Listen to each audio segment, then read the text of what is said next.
Y es un gusto ya tener en los estudios al ingeniero agrónomo Alejandro Henry, presidente del Instituto Nacional de Colonización. Bueno, vamos a hablar del instituto más allá de la estancia María Dolores, pero también de esta primera compra que está haciendo el instituto. Y bienvenido, y bueno, y empezar por allí, ¿verdad? ¿Por qué esta inversión? ¿Por qué para el instituto es estratégico y defendible? Bueno, buenas tardes, un gusto estar acá con Wilmar y con Ana. Sí, para nosotros es una inversión muy importante, primero por el monto, que es muy significativo, y después por los resultados que esperamos tener de ella, ¿no? De María Dolores, que, o sea, la vemos más allá del apoyo forrajero que va a ser tan importante para pequeños productores, agricultores familiares de la zona, que están desapareciendo 70 por año, es un número muy significativo. Y bueno, se espera atender unos 200 productores con el banco de forraje, después se van a instalar 16 tambos también, y un campo de recría de unas 700, 800 hectáreas. Es una inversión muy importante para el país, pero entendemos que la lechería es de los rubros que más consolida a la gente en el medio rural, evitando la emigración hacia la ciudad. Y es un capital muy grande, humano, que tiene el país, y que de alguna manera este gobierno está dispuesto a hacer un esfuerzo para frenar esa pérdida de productores y a su vez aumentar la producción de leche, lo cual significa un incremento importante para que no se sigan cerrando fábricas como estamos viendo que pasa permanentemente, ¿no? Uh-huh. Ese es un desafío enorme, ¿no? La pérdida de trabajo que afecta a la producción. ¿Ustedes son optimistas en que eso se puede llegar a revertir en un mediano plazo, por decirlo de alguna manera? Sí, somos optimistas, sí. Nos gustaría actuar más rápidamente, o sea, con más Marías Dolores en zonas estratégicas del país donde estamos con dificultades. El Canelones y el sur de Florida es una zona estratégica de muchos pequeños productores, por eso la compra en ese lugar de esta estancia es tan relevante.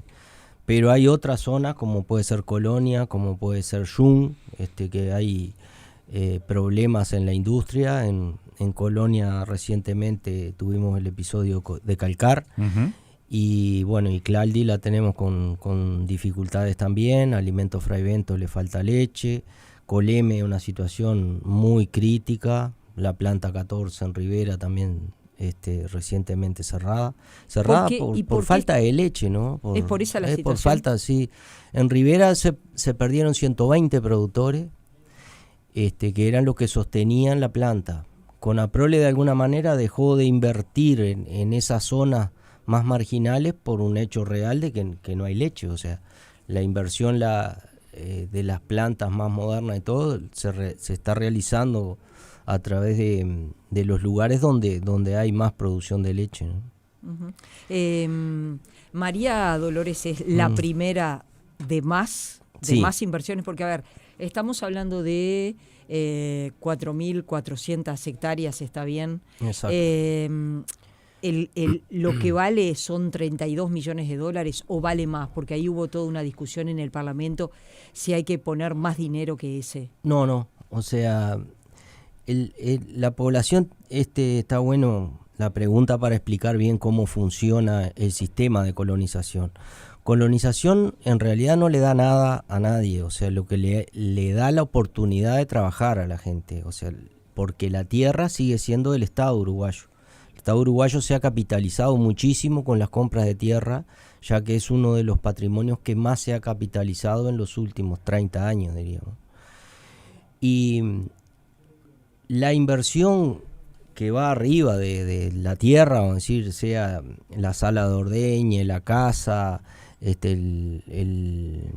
las pasturas, toda esa inversión la realiza el propio colono, lo que la realiza en general con créditos de otros sectores, como puede ser el MEVIR, como puede ser el Banco República, como es otras inversiones que se van a realizar, por ejemplo, la energía eléctrica que la pone UTE, la paga Colonización, pero después se le cobra al colono, ¿no? O sea que eso me parece que está bueno que la población lo tenga claro, que el Estado acá le entrega la tierra, le cobra una renta mensual, una renta más barata que la renta de mercado, eso sí hay que decirlo, pero el patrimonio de la tierra sigue siendo siempre del Estado y la inversión que se realiza la paga el propio colono con plazos razonables, porque son inversiones relativamente importantes que hay que realizar, ¿no? Uh-huh.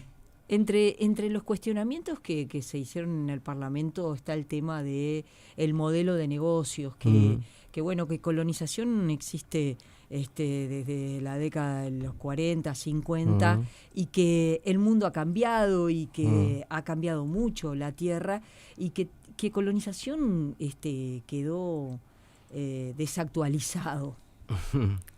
Bueno, yo la verdad que no comparto que haya quedado desactualizado. Capaz que los roles que tiene que cumplir hoy no son los mismos del año 48. En el año 48 el Uruguay tenía un problema alimentario, o sea, era insuficiente en trigo, era insuficiente en maíz, era insuficiente en leche. O sea, por eso se creó Conaprole también hace 80 años, más de 80 años. O sea, había un problema de alimentación de la población, había situaciones de crisis alimentaria, pero muy, muy graves en el Uruguay de esa época. Por eso es que se entendió que Colonización era útil, pero con un rol diferente, un rol de generar alimentos. Ahí se generaron todas las sociedades de fomento en el interior, en la época vallista, el ferrocarril para el acarreo de los alimentos hacia Montevideo, principalmente era el rol que se cumplía en aquel momento. Por eso es que todas las sociedades de fomento en realidad están montadas sobre la vía, porque era el mecanismo, o sea, de las plantaciones de trigo, todo eso que venía a Montevideo para alimentar a la población.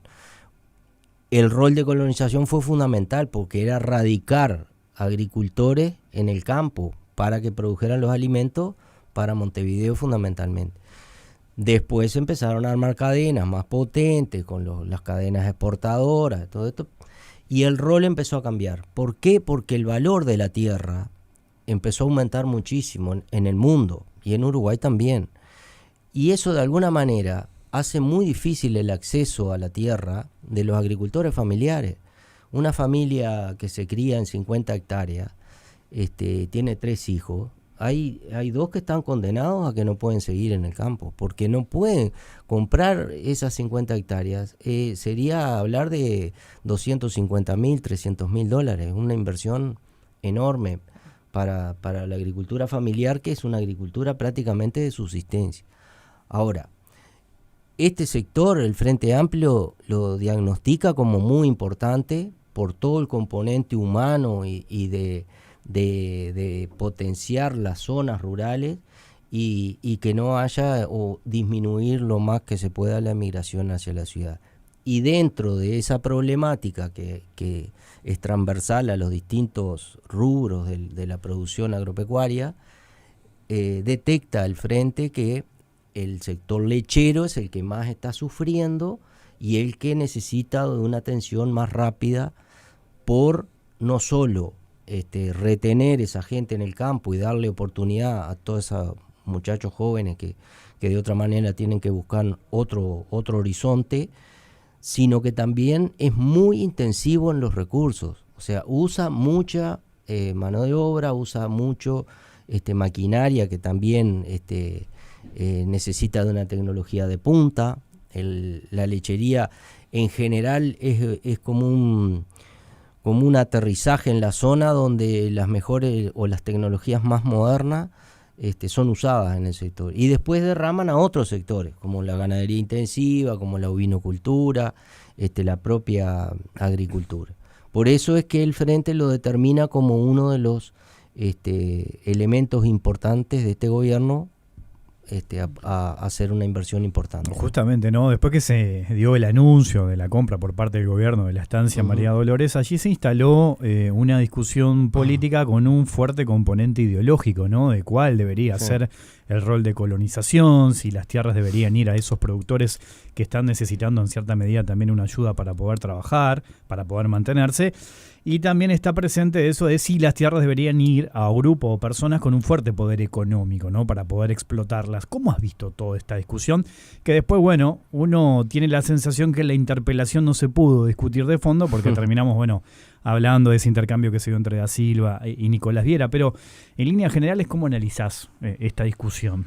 Sí, en la interpelación tuve 12 horas y pude hablar 24 minutos. Pero como decís, Wilmar, el tema es una discusión de fondo ideológica. Si el Estado tiene que participar o no en la compra de tierra. Nosotros entendemos que si el Estado no participa en este caso, la sangría se va a acelerar y va a quedar el otro modelo, el modelo de inversores que pila a veces compra en el campo un vecino que uno no sabe ni quién es porque no tiene cara, o sea, es un fondo de inversión de Finlandia, de cualquier lado del mundo, pero no es como antes, que compraba fulano de tal y era el vecino y el que iba a tomar mate con él y yo qué sé. Esto ahora ha cambiado totalmente, hay miles y miles de hectáreas forestadas que son de una compañía, ¿no? Se puede decir que el Uruguay ha vivido un proceso de extranjerización de la tierra.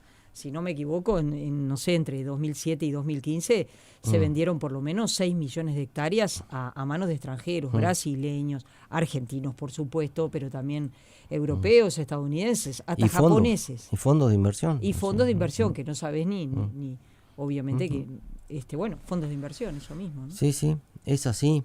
¿Y qué pasa con esas tierras? ¿A qué están dedicadas? Y bueno, en este caso nacionalizamos una porque esta era de un extranjero, la María Dolores era de un extranjero.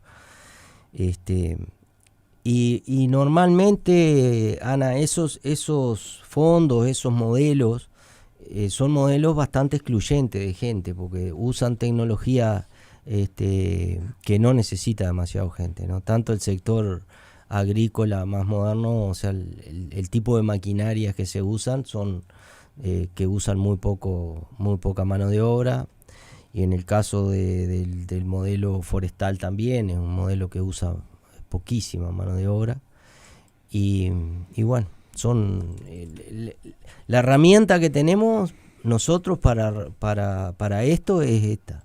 Si el Estado no participa. Y si no, o sea, también tenemos el instituto tiene 400.000 hectáreas, ¿no? en arrendamiento. O sea que eso en la medida, eso genera dinero al instituto que también le permite con esos fondos propios que genera comprar tierra.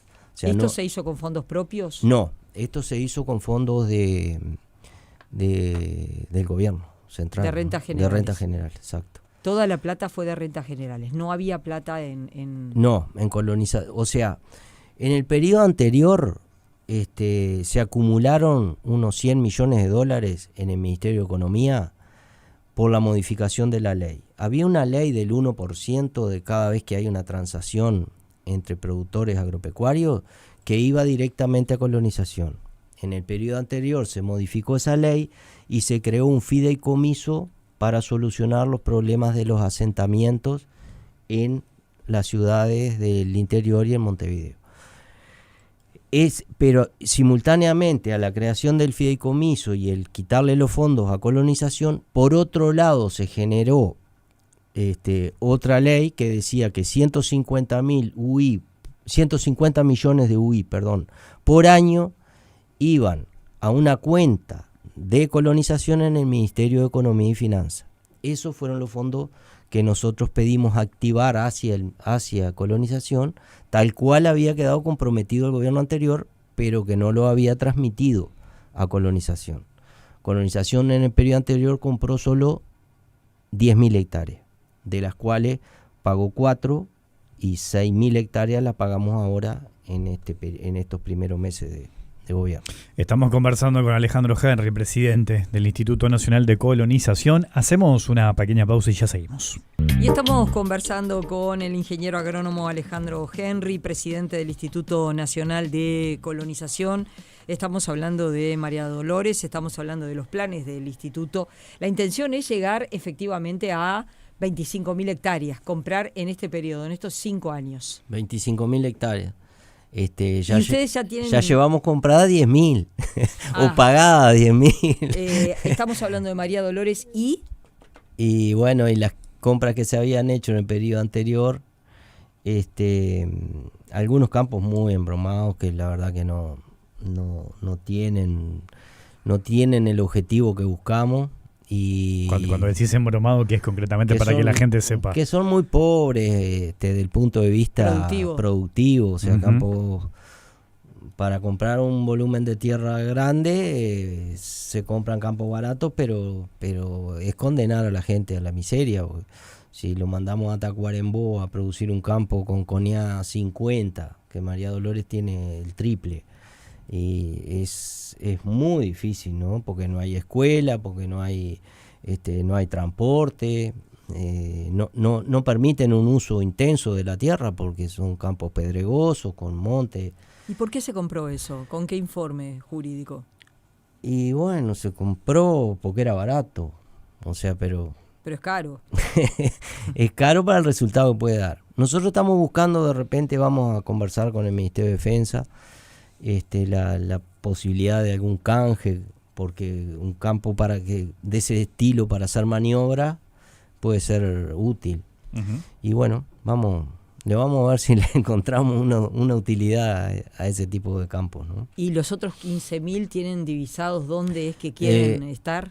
No específicamente ahora, pero sí tenemos claro las zonas. Como yo te decía, Colonia tiene un problema ahí con calcar y toda esa zona, con suelos muy muy buenos para la lechería. Históricamente Colonia y San José han sido zonas muy destacadas en la producción de leche.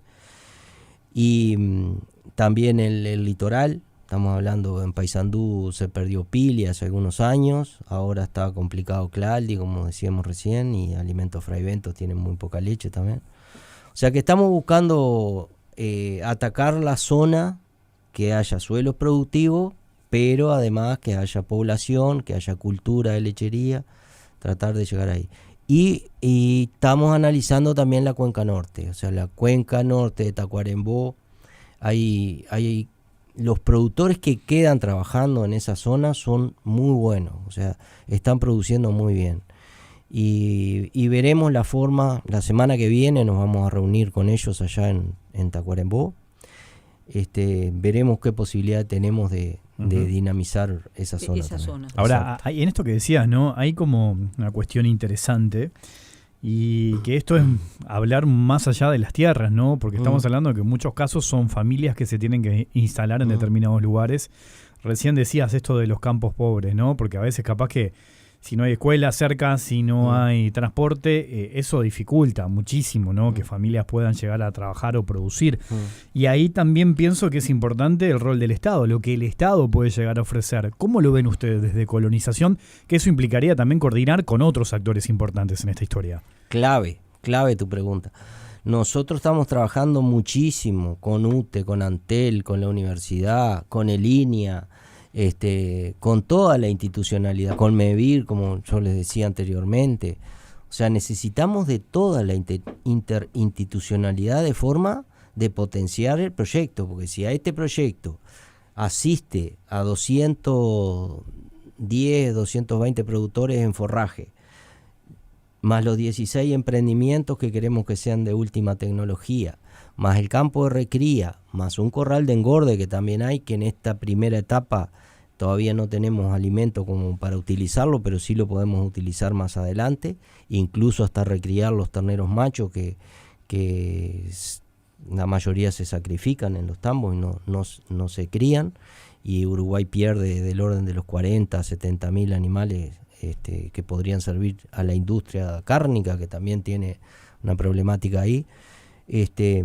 Pero esa alianza interinstitucional nos va a servir para que María Dolores, además de cumplir estos 3 roles, tenga un rol protagónico desde el punto de vista tecnológico. Hay una propuesta del diputado blanco de Florida, Rodríguez Hunter, de montar una UTEC en la estancia María Dolores, que tiene una infraestructura muy interesante para esa utilidad. Pero ahí habría que buscar fondos también para desarrollar, porque si pudiéramos desarrollar un proyecto educativo vinculado a esto que estábamos hablando, al engorde de ganado en el corral, a la producción de leche, a la maquinaria de punta, a los 10 sistemas de riego que tiene María Dolores, 10 sistemas de riego, y hay 3 sistemas que tienen 2 años, o sea que son muy nuevos, muy modernos. Todo eso puede ser una plataforma de aterrizaje tecnológica muy interesante. Tú cuando empezamos a hablar decías que se va a favorecer a unas 200 familias. Sí, 200. Sin embargo, en el Parlamento se habló que esto iba a beneficiar a beneficiar a 16 familias por $32 millones. Bueno, es inexacto. No es la realidad. La realidad son los 16 tambos, son las 200 familias que se les entrega, que tampoco se les regala el grano. El grano lo producen la Sociedad de Productores de Leche en María Dolores. O sea, Colonización ahora terceriza eso, le arrienda, en vez de arrendarle al colono, le arrienda a 200 o más. O sea, 700 socios tiene Florida y San Ramón debe tener unos 250. O sea, pero esas sociedades de productores son las que llevan adelante la operativa de grano y son las que le venden al costo el grano a los productores. Por eso es que es tan beneficioso, porque lo que hacen es transferir los costos a los productores. Y esa experiencia ya la vienen haciendo a una escala menor. O sea, tienen en San Ramón tienen un pivot de riego y en Florida tienen uno, y me falta otro, Canelones creo que. No, perdón, la NPL tiene uno en Montes. Son esos 3 pivots son lo que han generado el expertise, el conocimiento de una cantidad de técnicos jóvenes, que muchos son hijos de productores, de agricultores familiares. Entonces digo, conocen el negocio, lo conocen muy bien, ¿no? Muy de cerca, y han manejado esto de los bancos de forraje, donde el productor se inscribe para ese grano, empieza a pagar el grano ahora en septiembre, y cuando llega marzo, cuando se le entrega el grano ya lo pagó. O sea, lo pagó durante la primavera cuando tiene más producción de leche. Cuando llega el próximo invierno va a tener ese grano ya a buen precio para usarlo en el próximo invierno. En el caso del intendente de Florida, Carlos Enciso, se ha mostrado a favor de esta compra, está en el corazón de su departamento. ¿Qué pasa con los olivos que hay allí? Que se ha dicho que se los quiere vender. Sí, Colonización en realidad no tiene colonos que se dediquen a la olivocultura, pero Enciso tiene un trato cercano con 3 productores de olivos de Casupá, y nos invitó a relacionarnos, a hacer un trabajo de evaluación técnica de los olivos en la situación que estaban. Y bueno, ayer precisamente estuvimos recorriendo con el intendente los olivos, con el técnico y nos va a presentar un informe detallado de cuánto valdrían, de qué trabajos habría que hacer para que los productores estos de olivos, que incluso están exportando a Japón, o sea, al intendente le interesa mucho por cualquier intendente de una zona del interior que se plantee una inversión de $30 millones, que sabe que va a dar trabajo, que es el gran problema del interior, la falta de trabajo y la calidad del trabajo, las dos cosas. Allí es un tema clave, porque más allá de la decisión del gobierno nacional, el rol de los intendentes y la coordinación con ellos es fundamental. De hecho, bueno, con el tema de María Dolores, Enciso fue muy claro, entendió que era algo importante para su departamento, para Florida. ¿Ustedes han tenido contacto con los otros intendentes, por ejemplo, o en las zonas donde les interesa trabajar? No hemos tenido el tiempo suficiente, Wilmar, por todos los avatares estos que hemos tenido, ¿no? Que tenemos que estudiar mucho, preparar una interpelación. O sea, eso en realidad nos quita mucha energía para trabajar en él. Pero hemos tenido contacto con Besosi, hemos tenido contacto con Lebrato de Río Negro. Ahí teníamos la problemática de Jun, que la nombrábamos recién. Enseguida estuvo el interés de a ver qué podíamos hacer en conjunto para solucionar eso, o para buscar la forma de mitigar el problema. Y vos decís, en los intendentes, no importa el color político, sea Besosi del Partido Nacional, sea Enciso del Partido Nacional, los intendentes están a favor, ¿se podría decir así o no lo sabés? Digo, yo no quiero comprometer la opinión de otra gente. No, con los que he hablado... Enciso está a favor, eso lo dijo públicamente. Enciso sí. Con los que he hablado, les parece que es interesante seguir este camino de inversión y de desarrollo. Porque acá lo que hacemos es prender la llama, ¿no? Porque bien lo decíamos recién, el dinero sigue siendo del Estado. O sea, que no es que se da, que se le da 32 millones a 16 tamberos. No, es totalmente inexacto, no se le da la oportunidad de trabajar, como decíamos anteriormente. Y los intendentes están siempre interesados que venga una inversión grande, que genere mano de obra, porque además saben que después los tamberos requieren más mano de obra, requieren que les arreglen los caminos, maquinaria para picar el maíz, maquinaria para cosechar. O sea, después se demanda mucha actividad con este tipo de inversión. ¿Vos pensás que a veces hay mucha mirada montevideana del asunto sobre este tema que implica quizás un desconocimiento de lo que implica colonización y el trabajo que se hace en el interior? Y bueno, yo digo, más que... No me gusta el enfrentamiento campo-ciudad, vamos a decir, como dice Fran Iglá en la canción. No, yo creo que hay que buscarle por otro lado, hay que buscar las virtudes, porque se beneficia a todo. O sea, cuando hay producción hay industria, cuando hay industria hay mano de obra, y hay mano de obra calificada. Y esas familias, porque bueno, no es ajeno que también en el Parlamento se dijo que eran amigos del movimiento de participación popular. Esas 200 familias, ¿quiénes son? Y son productores, la mayoría de ser blanco y colorado, eso ni que tal vez, porque en esa zona siempre ganan los blancos y los colorados. Algunos habrá colado del frente, pero no, esa es otra cosa. El proceso de selección de los aspirantes a colono es muy serio. Hay muchos técnicos trabajando en eso con una gran honorabilidad como para nosotros decir quiénes van a ser los beneficiarios, ¿no? O sea, hay todo un proceso de selección que lleva unos cuantos meses, hay psicólogos, hay todo un equipo multidisciplinario, agrónomo, veterinario. ¿Y por qué tanta exigencia? Y bueno, porque es una apuesta, siempre que se le da la oportunidad a un colono, es primero que hay mucho más demanda que oferta. O sea, nosotros cubrimos aproximadamente el 10, el 12% de la demanda.